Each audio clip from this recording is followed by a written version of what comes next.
wakes up. Okay, so that morning was the worst. It took me 20 minutes just to move from the position I'd woken up in, to accept that this was the life I'd woken up into.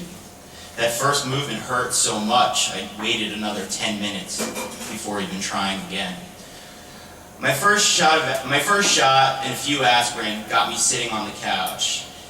After I fed the dog, I picked up the phone and called Slay, my drug dealer. As it rang, I prayed that the city was no longer dry. Slay didn't answer. I became panicked, shot the last of my bags, and called him over and over again. If Slay didn't pick up, what was I going to do? I didn't have any more bags. Life couldn't be like this anymore, I told myself. I called again. I heard static. From out of the static came a voice. "I'm buying a Bjorn, yo!" said Slay's voice. When he finally answered the phone. "You gotta come meet me at Rockabye Baby in Chelsea," he said, then hung up. Nobody sat beside me on this train toward Chelsea. Inside Rockabye Baby, Slay was with his pregnant wife. When I addressed him, he pretended like I'd mistaken him for someone else. He met me outside 10 minutes later. "What the fuck happened to you?" he asked. But then didn't wait for an answer and instead just complained for a moment about the price of baby supplies. Slay gave me an extra bag. I'm not sure why. Either it was for making me wait outside or because he felt sorry for me. I gave him the money and he took off. As I was walking toward the train, I heard my name. Simon? There was a time when I'd heard my name from a voice that I didn't quite recognize. I'd be excited, but not now. I walked away, pretending not to have heard it. The voice called again, and I walked quicker to the downtown train. A half block later, the hand grabbed my arm. Max smiled at me, a warm and true smile that lacked any judgment or disapproval. He raised an eyebrow, assessing the damage to my face, but only for an instant before moving on. I wrapped my arms around him, and he hugged me. And we stayed like that, two boys hugging in the middle of a Chelsea block, entirely unabashed. Max was a hustler. I met him a few months ago, right after I started using again. We met via Flames, a gay heroin dealer I'd used a few times before he got locked up. Flames always met me outside the Monster Bar in the West Village. Outside the Monster on Friday and Saturday nights, boy hustlers would line up along the wall and wait for the patrons to stumble out drunk and barter for them. That night, Max introduced himself to me, and by the end of the night, he introduced me to camboys.com. "How you doing, buddy? I've been thinking about you. I'm okay," I told him. "Are you still on the cam?" I nodded. "Are you?" When I first met Max, he told me that even though he was a hustler, he was straight. He only let guys blow him and jerk him off for money, nothing more. Just my preference, he told me, like he was talking about mustard on a sandwich. But I admired the way he said it. He seemed so secure in it, so disinterested in anyone else's opinion, like he was the only person in the entire city that didn't need anything from anyone. "You can make a decent amount of cash that way," he said. And I just laughed to myself and thought, it's not for me.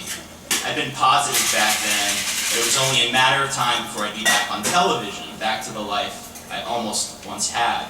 It's amazing how self-perception can change in a matter of months.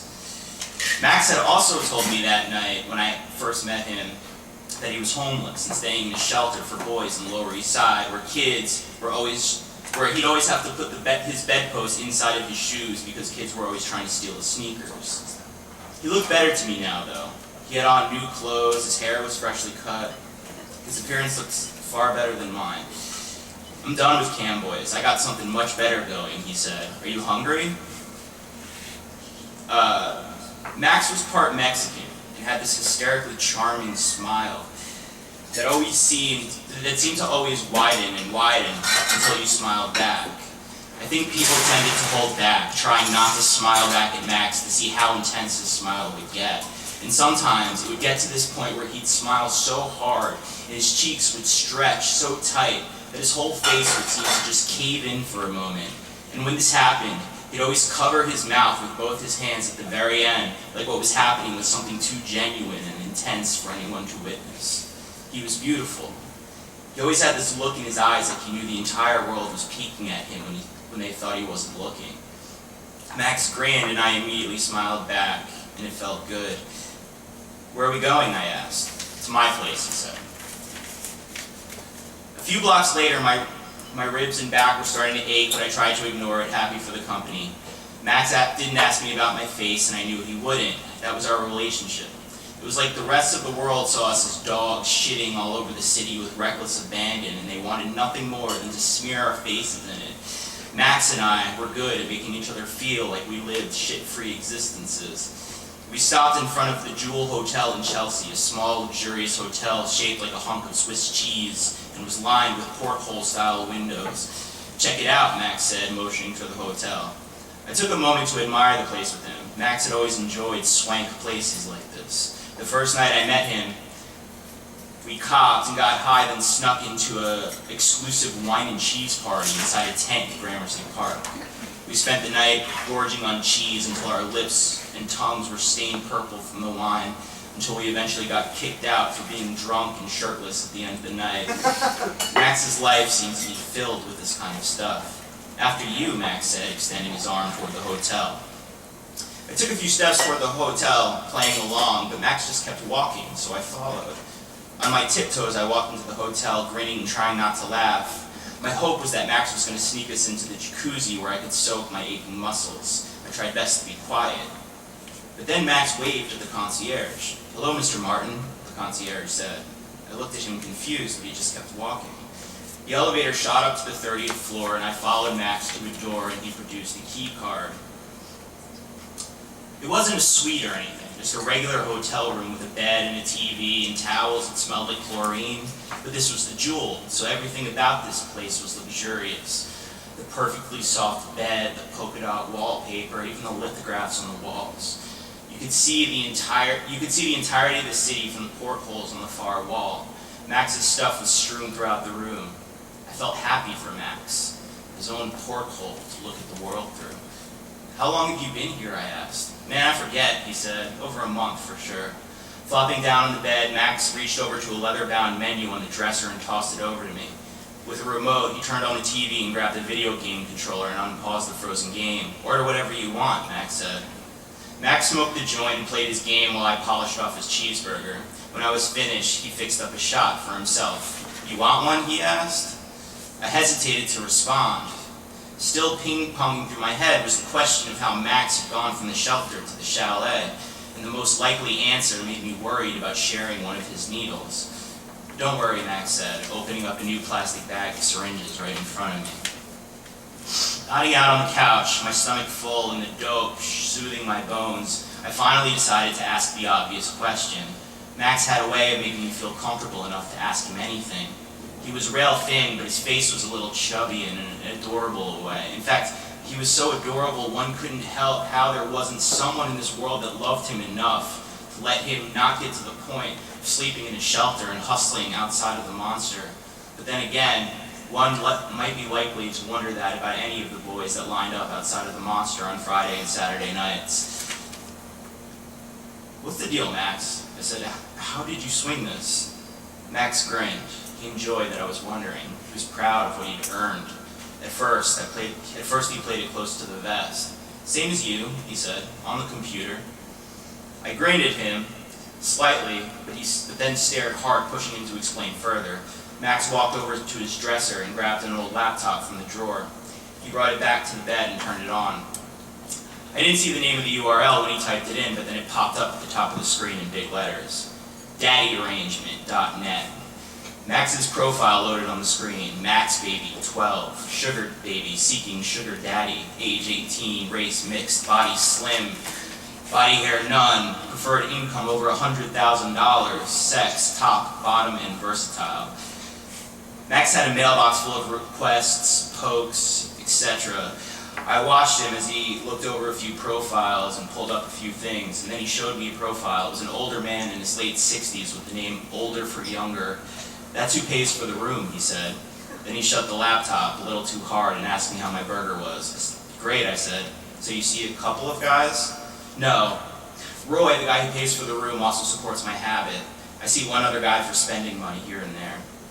We didn't speak for a second. Somehow, Max's smile filled the space.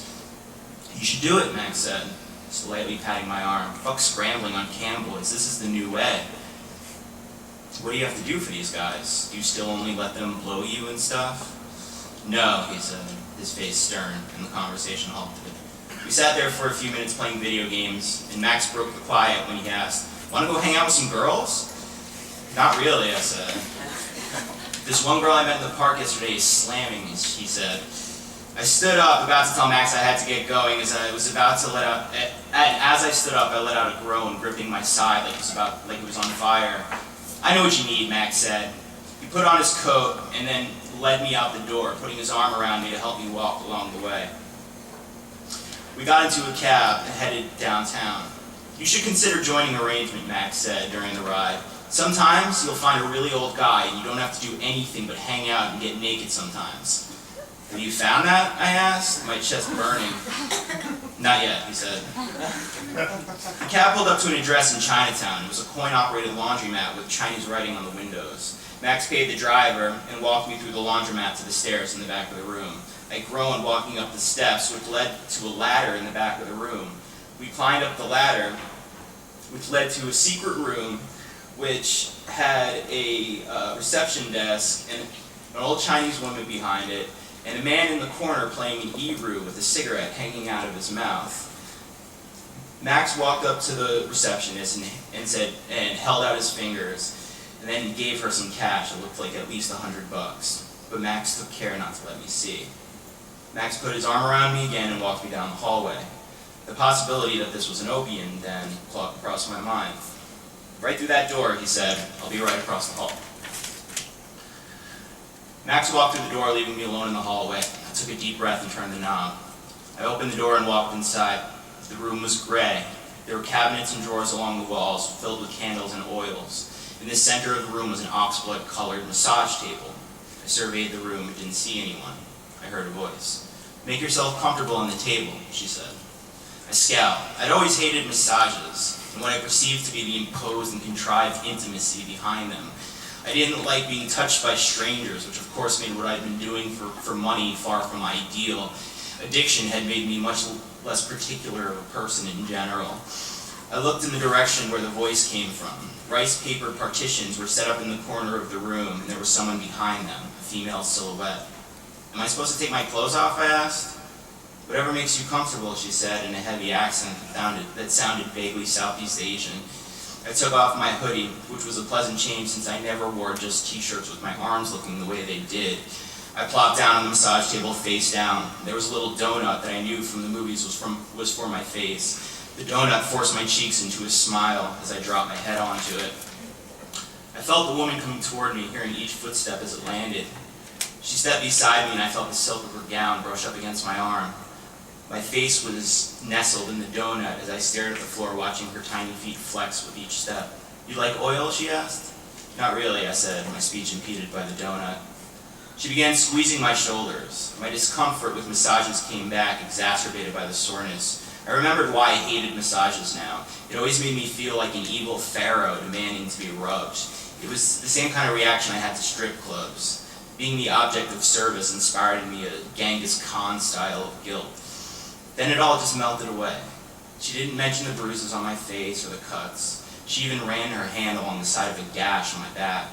The touch of her fingertips felt like a breeze. She ran them over each bruise over and over again. And just being touched, just being connected to somebody by the skin, made my skin bumpy, and I soaked in her effort and her care with unspoken and genuine appreciation. She worked her way down my back and rubbed my butt for a while. With the dope wearing off, my body was becoming sensitive. Unable to control it, I became hard, jutting into the cushioned massage table. "You like?" she asked, giggling and karate chopping my back. I laughed, uneasy. "Turn over," she said. "No, it's okay," I said. "You turn," she demanded. "No, it's okay, I'm fine," I said. "Turn," she said, suddenly flipping me like a pancake with a surprising lack of exertion. "Oh," she said, giggling at the tent in my crotch towel. She proceeded rubbing my chest. I closed my eyes, trying to feel the massage as much as I could, and at the same time trying to will myself to go soft. Finally, I was able to clear my head and just enjoy the massage. I concentrated less on trying to make my boner disappear and just separated myself from it altogether. It began to work, and I opened my eyes.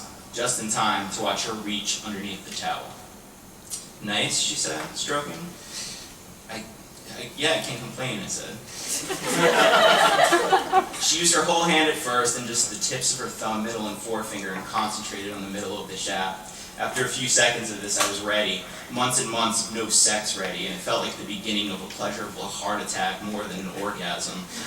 She stopped right before it was too late, walked over to a cabinet and squirted some oil in her hand, then walked back to me, wrapped her entire hand around me, with my now throbbing cock, and jerked away for 10 seconds until I shot a dollop of cum about a foot into the air. She continued pumping it out with her right hand, and with her left, she swatted sideways, catching the wad of cum in the air like a firefly. I felt serene. My skin felt hot as I got up from this massage table and looked up at the girl for the first time in her eyes. She looked more Filipino, her skin dark, oak-colored, and her eyes round and sharp at the edges like chestnuts. And intense, she looked like she could use them to mine the truth of anyone she locked onto. She was about my age. Did you like that very much, she asked. I did, I said. We were quiet for a minute, and I continued composing myself. The warmth surged through me, and somehow, getting dressed and walking out didn't make any sense, even though I knew it was the procedure. I was filled with a feeling that I didn't comprehend, yet wanted to know. She'd given me something I hadn't had in so long, something that I really needed. Something far weightier and precious than an orgasm. I didn't want it to end with nothing. I didn't want this to just be an arrangement. Do you want me to do you? I asked, my face sheepish, aware of how strange this was to say. Excuse me, she said, playfully embarrassed. Do you want me to make you come now, too? I asked. Oh, no thanks, she said. This is just a job, just for money. Okay, I said, and got up and looked back at her as she cleaned up the bed. I was about to start apologizing for even asking, but I didn't. Instead, I just continued to make a case. And not because I was horny or wanted to score, or just because of this need to reciprocate in some kind of innate and true way. I do it too, I said. You do what too? She asked. I do sex things for money too. Oh, she said, with a tiny high-pitched giggle. What is it? I asked. She shook her head. Nothing, she said, and giggled some more. I turned to walk away, headed toward the door, when she suddenly came towards me and made a little noise. Psst, she said, like she was trying to get my attention in the library. She then started tugging at the bottom of my shirt. Show me, she whispered. I slid off my thermal and put my arms behind my back. She walked over to me and began sizing me up like a tailor fitting me for a suit. She stopped just before me. Here, she said, wrapping her hands around my right hand, wrapping her hands around my right arm and placing them on her breasts. I reached out and touched her gown at her chest lightly, squeezing her breast delicately and circling my finger around her nipple. Grinning, she led me back to the table, using my hand to help herself up. With the tips of her fingers, she pulled the bottom of her gown up far past her waist and slid her underwear off. I ran my fingers slowly up and down her legs, and she pointed over to the cabinet where she'd gotten the oil, motioning for me to go get some. I couldn't help but admire how pragmatic she was being about the whole thing. Jasmine shot up my nose as I opened the oil and squirted on my palm, standing before her, her feet on the table and her legs spread at the knee like butterfly wings. I ran my fingers back and forth along the now slick skin. I put one finger inside of her, then another, digging and plunging for a few moments while watching her eyelids open and shut. Softly, she started to pant, quickly scattered pants that gradually deepened into moans as she bounced off my oily fingers. Her moaning got louder, and I felt her muscles tighten and contract, the cartilage on each side of my fingers pulsing. After a moment, she got up and fixed her gown, and I washed my hands, both of us smiling at each other along the way. Why do you do this? She asked. I don't know. Why do you? Work's hard to find, she said, and I'm safe. Pay's not bad. And I only use my hand. At home, I worked in a rubber factory all day with my hands. This isn't so different, she said. You do women? She asked. No, not really, I said. Women don't usually pay. Why do you do it then? She asked. I'm a drug addict, I said, and I felt my vocal cords go loose and a whimper slip through my throat at admitting this for the first time out loud. This is a sad reason, she said. Yeah, please don't tell anyone. She promised she wouldn't. She even pretended to lock up her lips with a key and then swallow the key, even though her lips were already locked at that point. She wouldn't be able to get it in.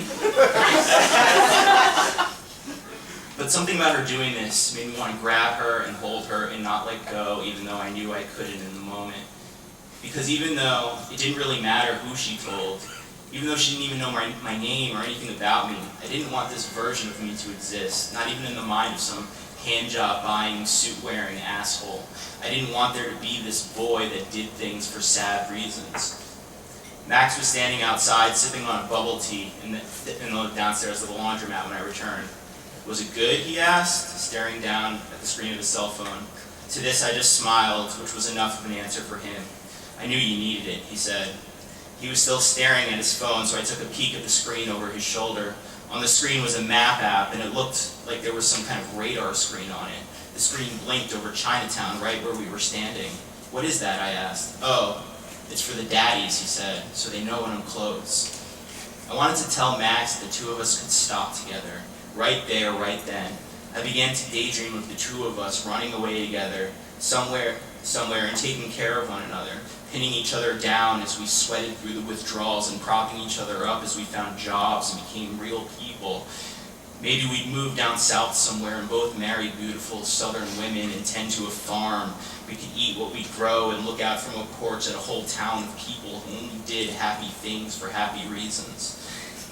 I gotta go, Max said. "I got a date." "Are you sure?" was all I could bring myself to say.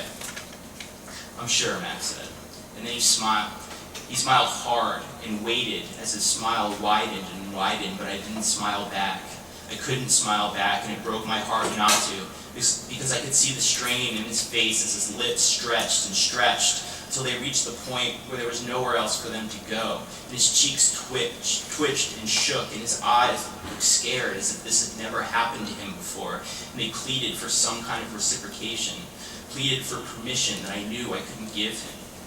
His face stayed fixed like that as he peered at me from the back windshield of the cab, making his way to some place that I didn't care to, yet couldn't help but imagine. And my cheeks started to quake, and I put both hands up to my face, covering my mouth, and Max waved and smiled until he was gone. Thank you.